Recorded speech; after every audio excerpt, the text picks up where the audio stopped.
Hi, I'm Femi OK and you're in the stream. Today, who are India's Parsis and why is a new ad campaign encouraging them to make babies?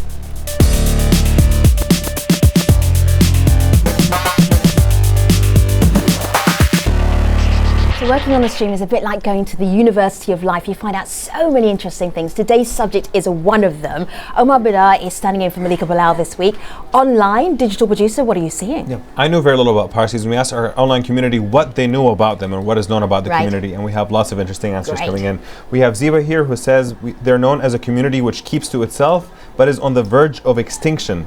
And then we have Curious here who says they are intelligent, hardworking, witty, civic-minded, honest, not interfering, maybe doers, not humble talkers. Or modest. Yeah. Socially aware and private. So that's a lot of descriptions. We're going to find out if these things are true or not. We have Parsis today on the show. For those of you at home, you can join this conversation by tweeting us using the hashtag AJStream. And we will speak to Parsis in just a minute. But first, here's a look at some of the other hashtags that we're following.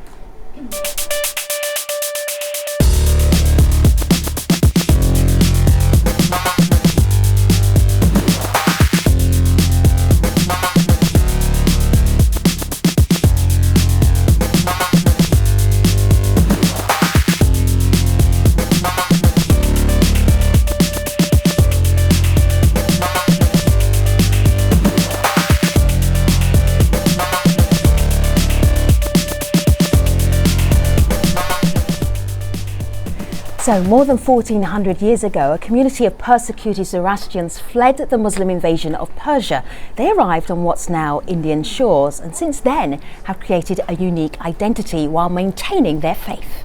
Parsis helped build Bombay's first hospitals, universities, and leading industries. We are seen as a wealthy, intelligent, and giving community. But back to that exclusive thing. Here's the deal.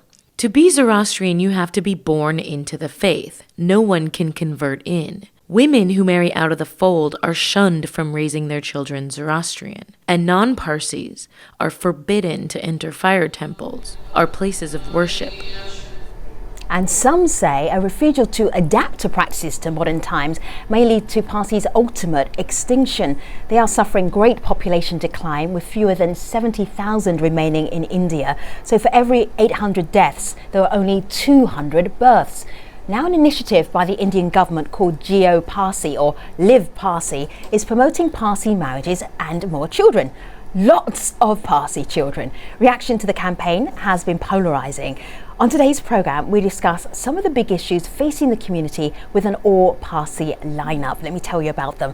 From Mumbai, I'm joined by SHREEN HAVEWALA. She is a co-founder of Return to Roots. That's an organisation that teaches young Parsis in the diaspora about their culture and heritage. And also in Mumbai, we have Hoshan Gotla. He is the founder of Extremely Young Zoroastrians. That's a youth group. SIMIN Patel is a student at Oxford University and a blogger at BOMBAYWALLA. And ARZAN, he's co-founder of Parsi KHABAR, a Parsi news source. So welcome, Parsis. It's wonderful to have you all here. SHREEN, and guess, the most famous Parsi in the world as far as you're concerned is who? Or was who, depending if they're still alive or not. Who would you say? Well, the one that everybody will know. You're like, oh, I didn't know he was Parsi or she was a Parsi. Ratan Tata, Freddie Mercury. Okay, that's good. ARZAN, anybody else to add to that list of fame there for Parsi fame? In current people, I would say Zubin Mehta, and I think in an all-time list, you would put Cyrus the Great. Oh, wow, okay. Yeah, Hashang, anybody else to add to that list? It's a very impressive so far. You know, coming from India, there's a man named by the name of Nowruz who actually fought us and fought for a lot of independence. So that is one person who we've always thought of as one of our main people. All right, very good. It sounds like a really list of impressive people.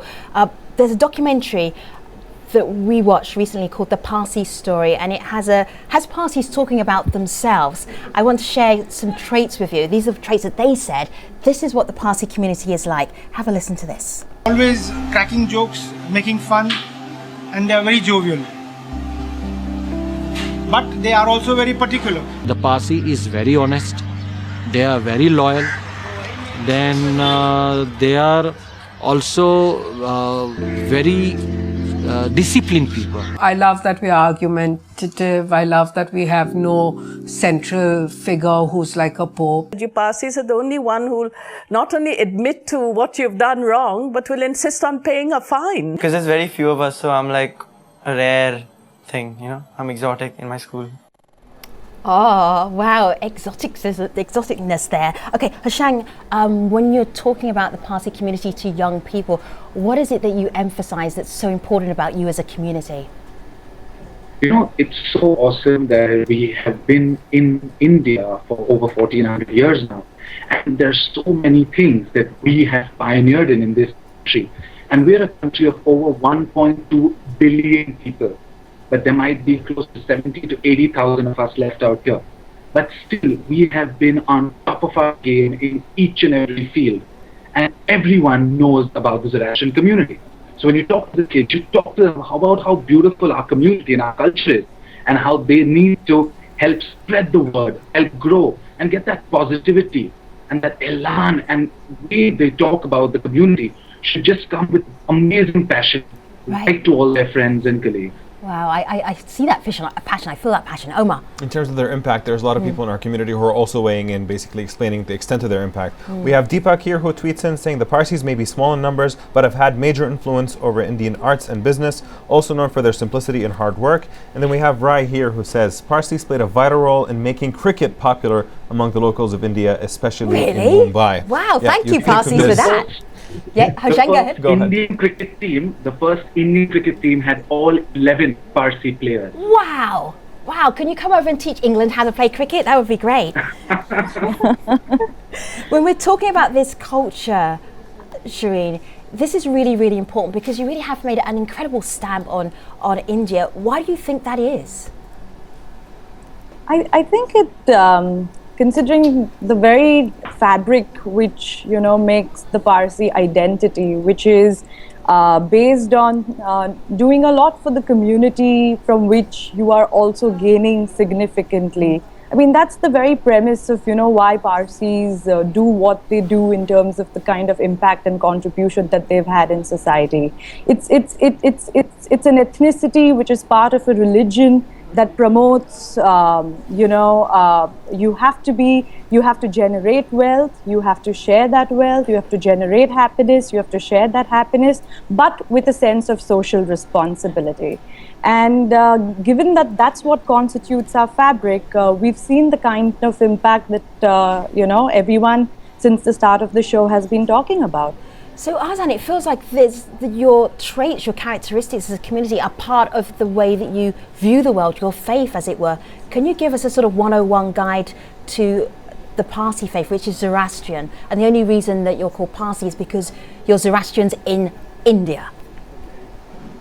So I think the words Zoroastrian and Parsi kind of have, sometimes they generally go together in India, but then outside they kind of start having a difference.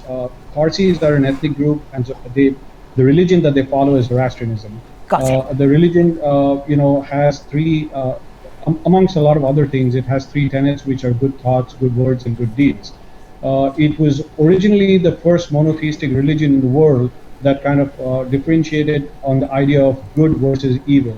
And I think that very simple premise guides a lot of the faiths today, and when you boil it down, those two, just the difference between that good and evil helps you make most decisions in life that are important, whether it's business, whether it's personal, and I think that is one of the underlying premises, along with a lot of others, inherent qualities that are built in of fair play and of civic mindedness, of giving more than getting.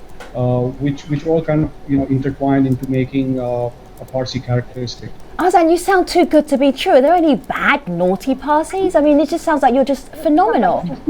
Well, yeah, I mean, sure. Yeah? There are always bad. Okay. Let me bring in SIMIN here.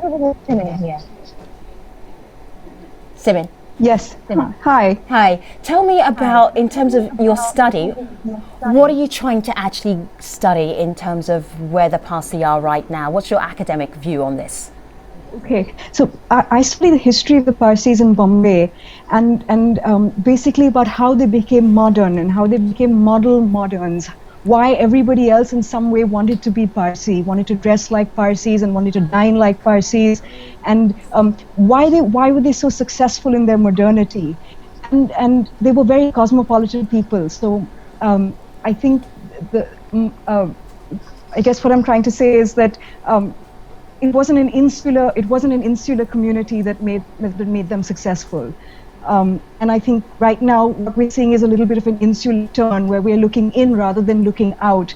But the premise of my thesis is actually that they did well when they were very cosmopolitan and when they were modern and when they built Bombay basically. The city is basically a Parsi city in some way, but it's a cosmopolitan city, and that's the greatness of being of Parsi. Hashan, go ahead. Till date, there are lots of Zoroastrians who owe a lot to the country of India because they've given us the refuge that we have right now.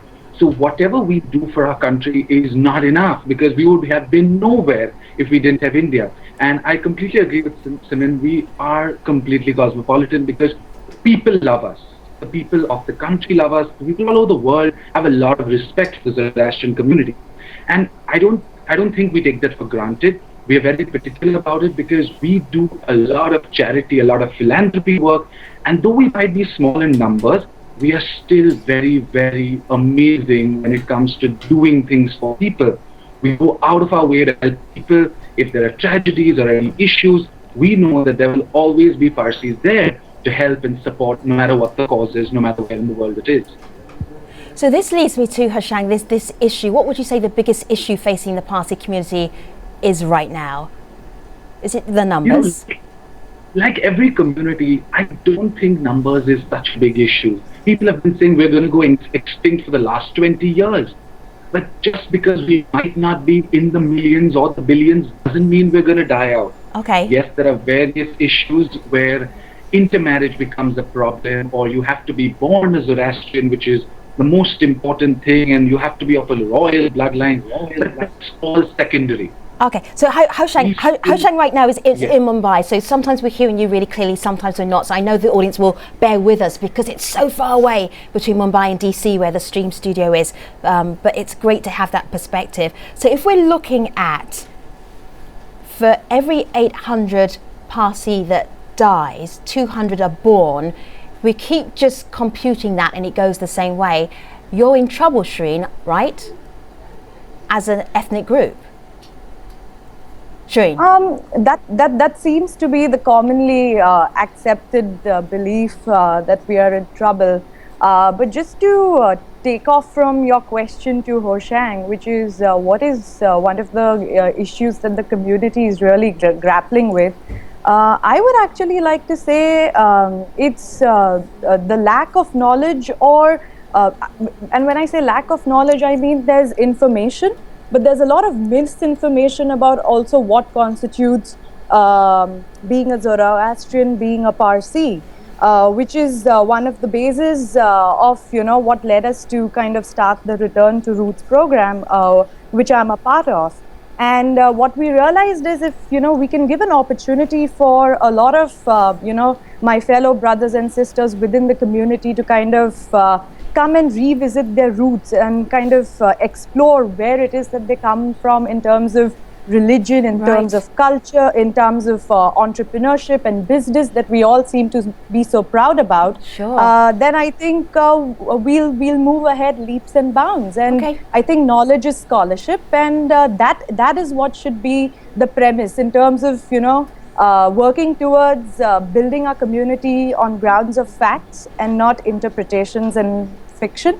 So I think if we kind of come together and have consensus on exploring what is it that really constitutes our identity, our ethnicity, what it is to be a Zoroastrian. Starting from there, we can go on to address the most commonly talked about problems. All right, Omar. Yeah. So on the question of the dwindling numbers, we asked for people's thoughts on these things, on the fact that the numbers are going down, what could be done about it. Abhishek here tweets in saying, would you like me or pertinently my wife, who has been banished from her faith for marrying me, to comment? And we also have this video comment here from Hamisha. Take a listen to this. The Jiyo Parsi campaign has generated a lot of curiosity within and outside of the community.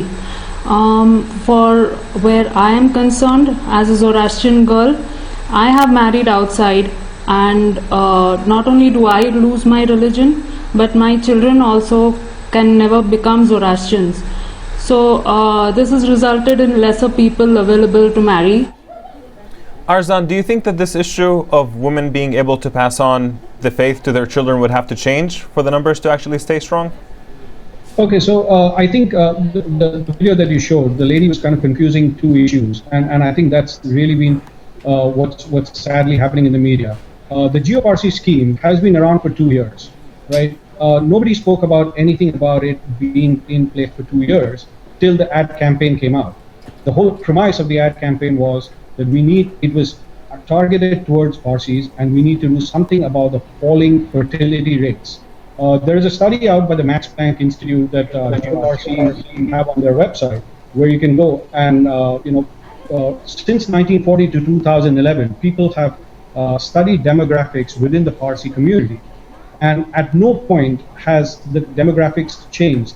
And if you read through the whole report, it's a 22-page report, and the people have come to the conclusion that basically do whatever you want.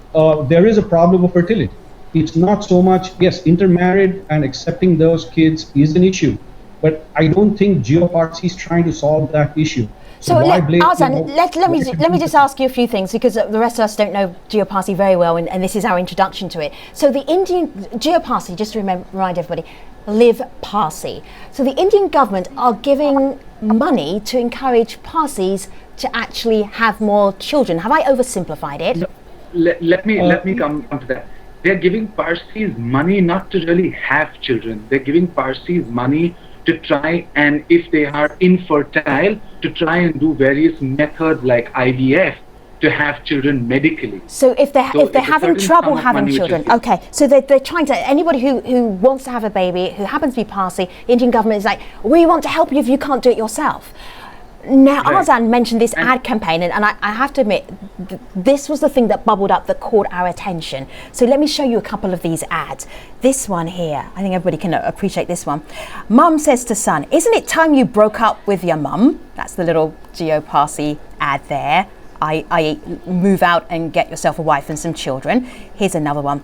Have a child quickly after marriage because a child needs parents, not parents who act like grandparents.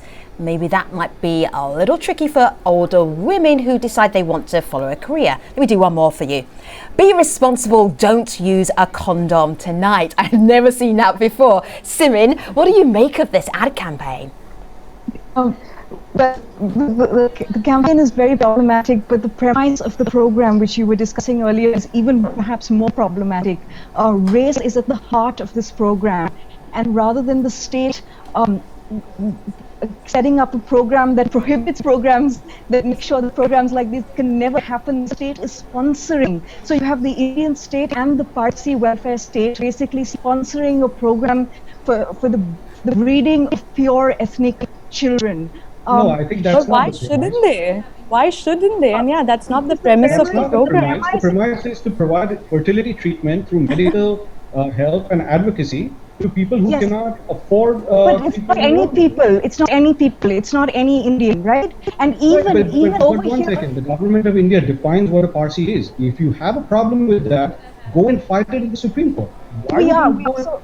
All right, guess. I'm just going to break you up, guess one at a time, because you're all so far away. You're all sitting out there in India, and we're back here in DC. So I'm just going to get you one by one. So, Simin, you opened Pandora's box here. We heard you, and you don't like the campaign because it's picking on a particular ethnic group, and that seems to be like prejudice. Hoshang, your response to that is what? No, my thing is, there was a law passed in early 1900s where India is a patriarchal society.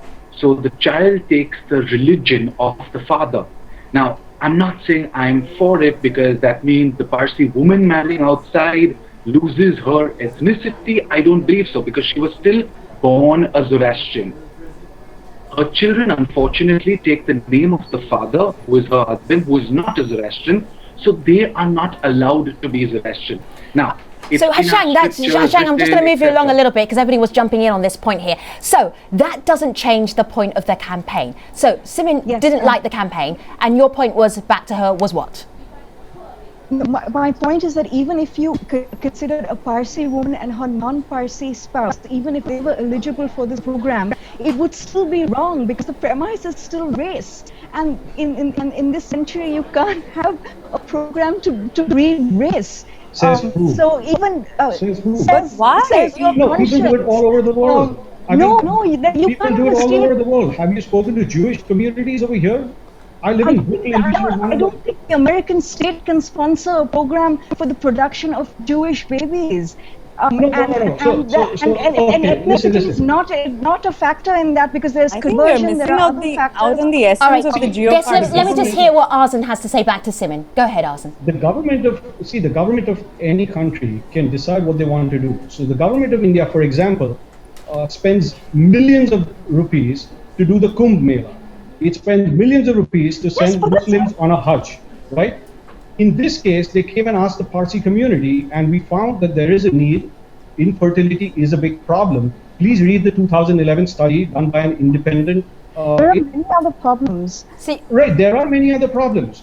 But you cannot have this. Jiyo Parsi is not one solution to all problems. All right, ARZAN and SIMIN, let me just interject for a moment. Let me just bring in some more of the community because they also want to join in this lively conversation.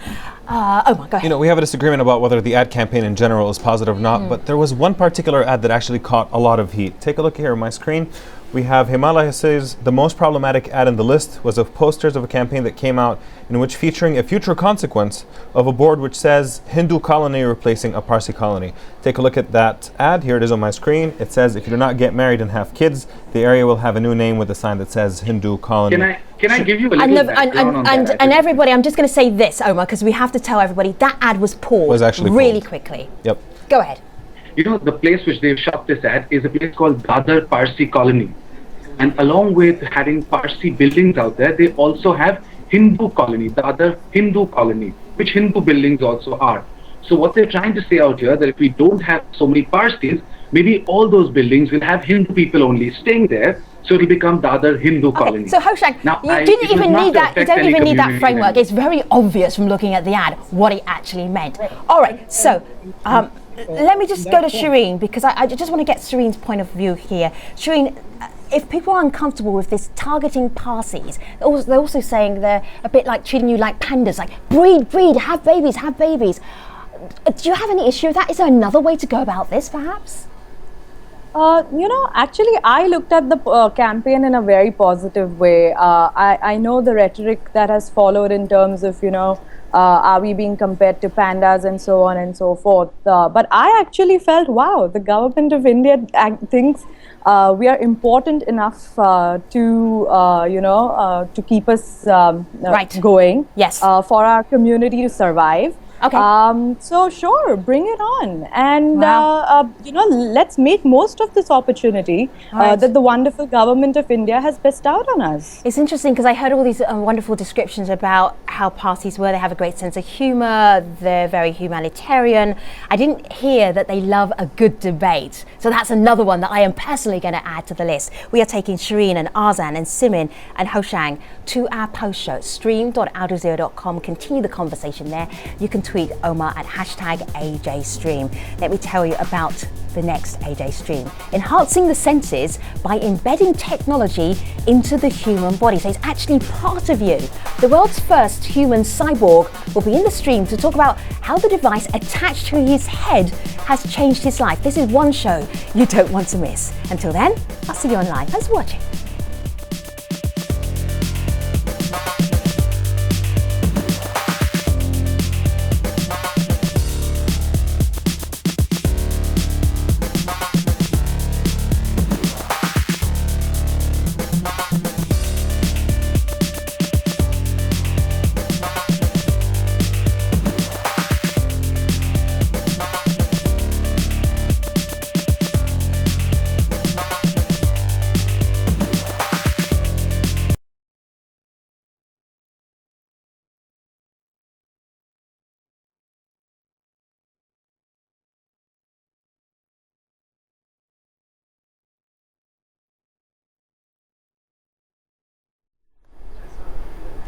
Hello again, welcome back. This is the SHREEN's post show today, and we are discussing India's Parsi community. We're going to get right back to the conversation via my laptop. Okay, so this is the Jiyo Parsi website, Live Parsi website, encouraging the community to actually make more babies so that it doesn't die out. So we have the website there, official government campaign. We have Facebook, and I scrolled down to Facebook and I found this ad or this encouragement. Ladies, please stop wasting your time looking for Mr. Right.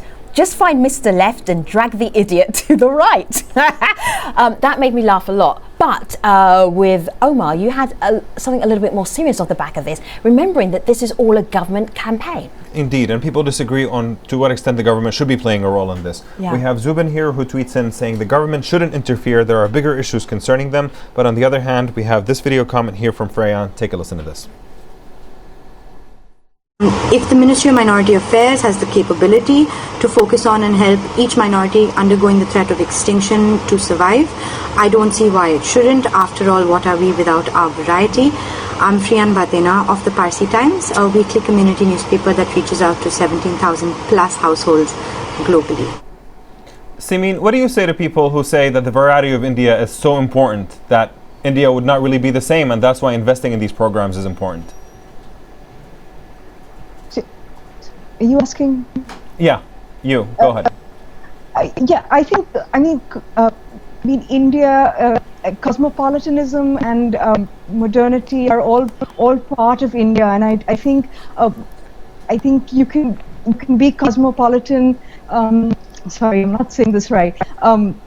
I think Parsis have always been cosmopolitan, and through their Irani cafes, through their institutions, they continue to be cosmopolitan. What is happening with this campaign, what is happening with this program, is a threat to India, to the idea of India, to the idea of intermarriage, to the idea of coming together for reasons other than just ethnicity. So I don't think people take Parsi right seriously enough, but it's a growing threat within the community, and I think what this campaign has done is brought it to light, brought this problem to the world's attention, which is good. That there are forces within the community that are dividing it. So, Shreen, how do you respond to that? I mean, I would disagree. I think. Let's not forget the essence of what the Jiyo Parsi campaign is all about. It's not trying to solve all the problems that we are grappling with as a community. It's trying to solve a problem. It's provisioning for a large section of the community that unfortunately would not be able to avail the kind of services or the treatments that are required. So the program helps you out on that front. But Shreen, let me just add this though. There's a whole load of ad campaigns. I mean, this thing about stop living with your mother, for instance, that's not about infertility. Or this other one, let me just click here. Have a child quickly after marriage. That's not about infertility either. I mean, this campaign is broader than helping couples who might not be able to have children. It's telling everybody who's Parsi, have a baby, please. No, it's not. You know what I think? Go ahead. Let Hashang jump in. Go ahead, Hashang. Am I misinterpreting it? I mean, that's what the ad is saying to me. No, you're absolutely right. And I think the government has done a fantastic job by giving us the 10 crore rupees to, maybe if it was just to do the ad campaign, people all over the world now know what the Parsis are. This is true, yes. And I think that is something which we really needed. Yeah. And 10 crore rupees that the government is giving is a drop in the ocean. Yeah, 10 crore rupees. Can somebody help me out with a translation for that? $1.6 million. Wow. Okay. Yes. All right. Okay. Yeah.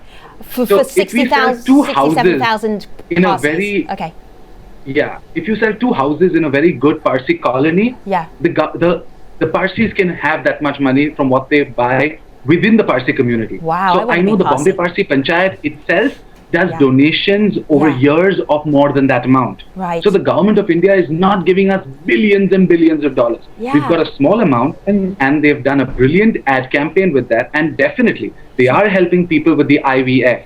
What the Zoroastrian community really needs is more help once you actually have a child. Hoshang, it's more than Once the you IVF. actually have a child. Yeah, IVF is just a part of the campaign. There are counseling sessions, there are workshops, any other services that you would need is going to be provided and is being provided through the campaign. Okay. And can I just quickly add the flavor of the ad campaign, resonates with the very tongue-in-cheek humor that we Parsis as a community are quite accustomed to. When I saw the campaign and the ads, I just laughed and I said, oh, okay, it's just a play on some of the things that most of us can relate to. Sure. Correct. But if someone told you don't use a condom at night, just because you saw it in an ad campaign, you won't not use a condom at night. It's as simple as that. That is. You don't have to follow it completely. It's tongue-in-cheek humor. You're not supposed to take it in that sense, literally. It's tongue-in-cheek humor. I mean, here and there we all, crack jokes, perhaps using the same innuendos. So if it's All right, Shreen, I get it. It is very funny, and they all make me laugh. Arzan, what did you want to say? So it's two things. Now, Jiyo Parsi campaign in the last 2 years has had 25 successes in having kids. Since they launched this ad campaign in print in the last couple of weeks, 10 people have come ahead and joined the campaign. None of these people actually saw it online. None of these people saw it on Facebook. They didn't see it on Twitter. They didn't see it on Pinterest. They saw it in the print media.